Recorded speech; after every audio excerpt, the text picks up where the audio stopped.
Kapitay, good morning sa lahat. Ngayon guys, para makagawa ako ng mahaba at hindi nagmamadali. 3:45 ako guys, gumigising.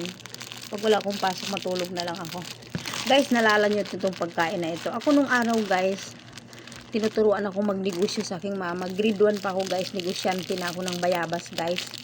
At may mga sa sarili man tanim ang mga magulang ko na saging na nagnegosyo ako yan guys. Nung araw guys, piso lang ito guys, pero dito guys sa Maynila, tapos maliit na guys, 12 piraso 15, pero masarap ito guys. Ito yung pagkain nung araw kung naalaala nyo guys, masarap ito. Kape tayo, thank you at ingat kayo guys.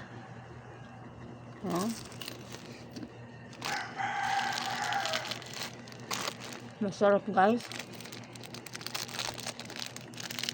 thank you.